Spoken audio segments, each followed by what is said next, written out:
This channel does not promote any violent, harmful, or illegal activities. All content provided by this channel is meant for an educational purpose only. Cancer Healer Center, a new beginning. বাংলাদেশের খবর সেখানে তো নজর রাখতেই হচ্ছে, কারণ সেখান থেকে বেশ কিছু ব্রেকিং নিউজ সামনে আসে। প্রথম খবর এরকমই যে ঢাকার বুকে হিজবুত এবং পুলিশ উভয়ের মধ্যে তুমুল সংঘর্ষ তৈরি হলো। হিজবুত নিয়ে বিপাকে এবার ইউনূস সরকার। কি করে খোদ রাজধানীর বুকে মিছিল নিষিদ্ধ জঙ্গি সংগঠনের? বাংলাদেশের অন্দরেই প্রশ্নের মুখে পড়ল ইউনূস সরকার। ইউনূস জামানাতেই গোটা বাংলাদেশ জুড়ে প্রকাশ্যে বারবারন্ত হয়েছে হিজবুত তাহরির মতো সংগঠনের। দেশ জুড়ে মার্চ ফর খিলাফতের ডাক।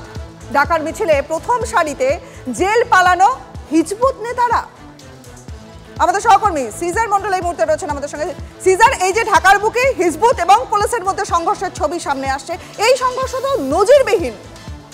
দেখো, একদমই, কারণ এই হিজবুত নিয়ে হিজবুত তাহরিরের মতন নিষিদ্ধ জঙ্গি সংগঠন যেটা শেখ হাসিনার আমলে 2014 সালে নিষিদ্ধ হয়েছিল, তাদের দেখা গেল যে ইউনূস জামানায় 5ই আগস্ট পরবর্তী সময় তারা প্রকাশ্যে তাদের কার্যকলাপ চালিয়ে গেল এবং গত কয়েক মাস ধরে তারা কিন্তু বাংলাদেশের বিভিন্ন প্রান্তে মার্চ ফর খিলাফত বলে একটি কর্মসূচি গ্রহণ করে এবং সেখানে কিন্তু বিভিন্ন সময় তারা বিভিন্ন জায়গায় বিএনপি বা আওয়ামী লীগ যে কর্মী সমর্থকদের সঙ্গে সংঘর্ষে জড়িয়েছে, কিন্তু তারপরও পুলিশের সামনে, প্রশাসনের সামনে তাদের কার্যকলাপ কিন্তু বন্ধ থাকেনি। অর্থাৎ কোথাও যে ইউনূস সরকার একটা দ্বিমুখী নীতি গ্রহণ করেছিল হিজবুত নিয়ে, সেটা স্পষ্ট। এবং সেটাই যখন ঢাকায় গতকাল যেভাবে হিজবুতের মিছিল আসে এবং পুলিশের সামনেই সেই মিছিল আসে, তারপরে যখন শেষ মুহূর্তে রোখার চেষ্টা করে, সেখান থেকে কিন্তু বাংলাদেশের অন্দরই প্রশ্ন উঠছে সরকারের ভূমিকা নিয়ে। কি করে একটি নিষিদ্ধ জঙ্গি সংগঠন, যারা আইএস পন্থী একটি সংগঠন হিসেবে পরিচিত, তারা এইভাবে প্রকাশ্য রাস্তায় মিছিল করছে এবং সেই জায়গায় দাঁড়িয়ে এতদিন ইউনূস সরকার কি করছিল এবং শেষ মুহূর্তে যখন ইউনূস সরকার সেটা বাধা দেয়, যে রণক্ষেত্র চেহারা নেয়, সেই ছবি আমরা গতকাল ঢাকার বুকে দেখেছি এবং সেখান থেকে এই বিষয়টাও কোথাও একটা প্রশ্ন ওঠে যে তাহলে কি আজকে এতদিন ধরে মৌলবাদীদের যেভাবে প্রশ্রয় দিয়েছে এই ইউনূস সরকার, সেই মৌলবাদীদের সঙ্গেই আজকে গৃহযুদ্ধের পরিস্থিতি, মৌলবাদীরাই কার্যত বিপাকে ফেলে দিয়েছে ইউনূস সরকারকে। বেশ বেশ, অনেক ধন্যবাদ সিজার।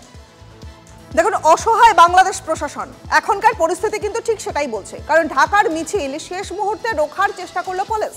মৌলবাদী জঙ্গি সংগঠনের চাপের মুখে ইউনূস সরকার। আইএস পন্থী হিজবুতকে রুখতে গিয়ে কি গৃহযুদ্ধের মুখে পড়ছে ইউনূস সরকার? এই প্রশ্ন তো উঠবেই, কারণ হিজবুতকে দরাজ শংসাপত্র আনসারুল্লাহর প্রধান জসিমউদ্দিন রহমানির।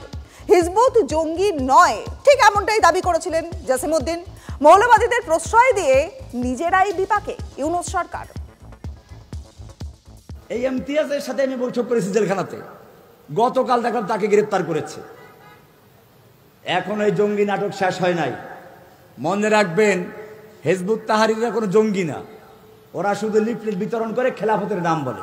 হিজবুত তাহরিরের সঙ্গে আমাদের অত বেশি দ্বিমত নাই, ওরা এমনি হানাফি মাযহাবের অনুসরণ করে, আকীদার ক্ষেত্রে একেবারে খারাপ না, শুধু একটা জায়গা পার্থক্য, নুসরা। আমাদের সহকর্মী প্রসেনজিৎ আমাদের সঙ্গে রয়েছেন, পাশাপাশি আমরা যোগাযোগ করেছি আন্তর্জাতিক সম্পর্ক বিশেষজ্ঞ রাজাগোপাল ধর চক্রবর্তীর সঙ্গে। আমি প্রথমে প্রসেনজিতের সঙ্গে একটু কথা বলে নেব। প্রসেনজিৎ, দেখো যে পরিস্থিতি তৈরি হয়েছে, মনে তো হচ্ছে যে গৃহযুদ্ধের দিকেই কি ইউনূস সরকার এগিয়ে যাচ্ছে না?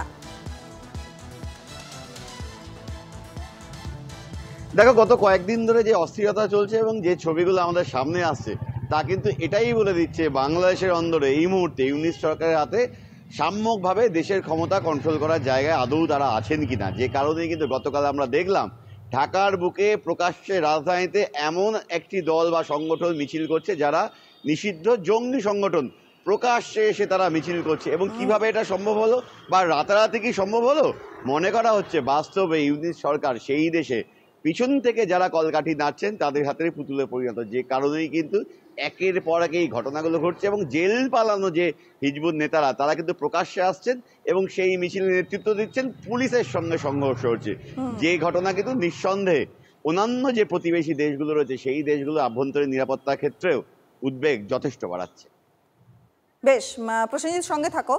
রাজাগোপাল ধর চক্রবর্তীর সঙ্গে আমরা যোগাযোগ করেছি, আন্তর্জাতিক সম্পর্ক বিশেষজ্ঞ।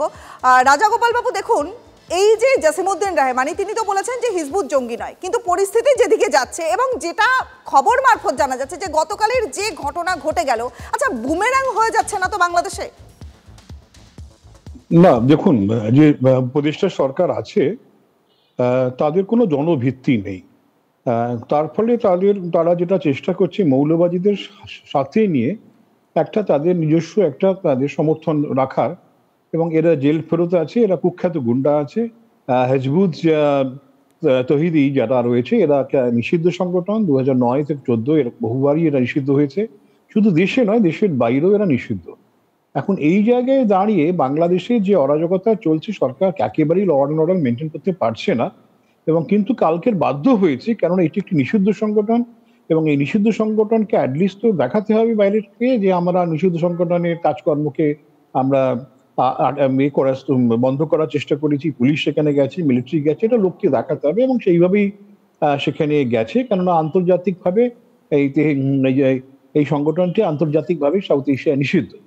এই জায়গায় দাঁড়িয়ে বাংলাদেশের সরকারের যে দ্বৈত আচরণ, একদিকে তারা এই সমস্ত সংগঠনের সঙ্গে যোগাযোগ রাখছে কেননা এদের জনভিত্তি তৈরি করার, আবার অপরদিকে এরা গণতন্ত্রের কথা বলছে, ইলেকশন আনার কথা বলছে।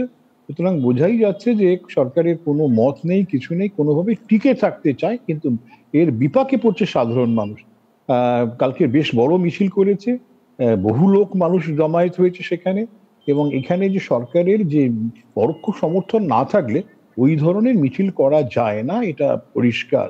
এবং সরকারের সমর্থন আছে, এবং সরকার পরিষ্কার বুঝিয়ে দিতে চাইছে যে সমস্ত mainstream political party, Awami League বা বিএনপি, যে দেখো আমাদেরও সমর্থনের প্রচুর লোক আছে, এরা আজকের নিজেদের ধর্মের কথা বললেও আগামী দিন কিন্তু আমাদের পেছনেই থাকবে। এটা হচ্ছে ভয় দেখানো সাধারণ আওয়ামী লীগ বিএনপির কর্মীদের, যারা গণতন্ত্রে বিশ্বাসী তাদেরকে ভয় দেখানোর একটা চেষ্টা বলি আমার ধারণা। যাই কালকে বেশ কিছু মানুষ 7ই মার্চ ছিল, সেটা একটা বাঙালির কাছে, আওয়ামী লীগের কাছে একটা আবেগের জায়গা ছিল। একদম আপনার বক্তব্য একেবারেই পরিষ্কার। অনেক অনেক ধন্যবাদ। আমরা কথা বললাম এতক্ষণ আন্তর্জাতিক সম্পর্ক বিশেষজ্ঞ রাজাগোপাল ধর চক্রবর্তীর সঙ্গে। এই মুহূর্তে আমরা যোগাযোগ করেছি ফোন লাইনে, আমাদের সঙ্গে এই মুহূর্তে রয়েছেন কর্নেল দীপ্তাংশু চৌধুরী। দীপ্তাংশু বাবু, একদম যে ঘটনা সামনে আসে, বাংলাদেশ নিয়ে তো এতদিন উত্তাল হয়েছে পরিস্থিতি, এবং বাংলাদেশের পরিস্থিতি দিনকে দিন খারাপের দিকে এগিয়ে গেছে, কিন্তু মৌলবাদীদের এতদিন ধরে যে প্রশ্রয় দেওয়া আমরা দেখে এসেছি, সেই প্রশ্রয় এবার কি ইউনূস সরকারকে বিপাকে ফেললো? এই ঘটনাটা কি বুমেরাং তৈরি করলো না? একদম। এই হিজবুত তাহরির প্রায় 22শে অক্টোবর 2009 এই একটা সংগঠনকে নিষিদ্ধ করেছিল এই হাসিনা সরকার। আবার এরা মুখ তুলে চাইছে, কারণ এখন যে ইউনূস সরকার আছে এটা এক মৌলবাদীদের সরকার, দুর্বৃত্তের সরকার। তারা এই আইএসআইর সঙ্গে যোগাযোগ করে একটা সুন্দর রাস্তা এই মৌলবাদী সংগঠনগুলোকে বানিয়ে দিচ্ছে। এটা দুর্ভাগ্য। এবং আমরা যে বাংলাদেশকে চিনি, আমরা যে বাঙালিদের চিনি, 1971-এ যারা নেমে লড়াই করেছিল, আমরা যে মুজিবুর রহমান বঙ্গবন্ধুর সময় যে গতকালই 7ই মার্চে যে লেকচারের পর যে বাঙালিরা রাস্তায় নেমেছিল, সেই বাঙালিদের সঙ্গে আজকে বাংলাদেশের বাঙালি কেমন ঘুরিয়ে যাচ্ছে। এবং আমরাও তো এপার বাংলার বাঙালি, আমরা ঠিক বুঝতে পারছি না, এই বাঙালিকে আমরা ঠিক চিনি না, যারা কাপুরুষ ভাবে এই মৌলবাদী যারা সংগঠন, তাদের একটা জায়গা কোনো একটা সংগঠন তাদের সমর্থন করছে, তাদের এই অন্তর্বর্তী সরকার তাদের সমর্থন করছে, এবং একটা স্প্লিট বাংলাদেশে নিশ্চিতভাবে আছে। আমার মনে হয় এটা সময়ের অপেক্ষা। এই মৌলবাদী সংগঠন যে রিসোর্সেস এবং ফান্ডিং আইএসআই এর মাধ্যম দিয়ে পাচ্ছে, এটা একটা সময় বন্ধ হবে, খুব শিগগিরই বন্ধ হবে। এবং আমি একটা জিনিস বাংলাদেশে যারা দেখছে তাদের জন্য বলতে চাই, ভারত আপনাদের পাশে আছে, ভারত বন্ধু দেশ ছিল, ভারত বন্ধু দেশ থাকবে। এবং আমরা কিন্তু খুব ক্লোজলি মনিটর করছি এবং সুপারভাইজ করছি। আপনারা দেখতে পারবেন কালকে যদিও এই জঙ্গি সংগঠন রাস্তায় নেমেছিল এবং ঢাকা মেট্রোপলিটন পুলিশের সঙ্গে একটা সংঘর্ষও হয়, তারা আটকে দেয়, যদিও এটা সামনে একটা ফাসাদ, ইউনিট গভর্নমেন্ট এতে কোথাও না কোথাও একটা সাপোর্ট করছে। একেবারে কর্নেল চৌধুরী, ভারত তো প্রতিবার এবং প্রতি ক্ষেত্রে বন্ধুত্বের বার্তাই দিয়ে এসেছে। অনেক অনেক ধন্যবাদ আপনাকে।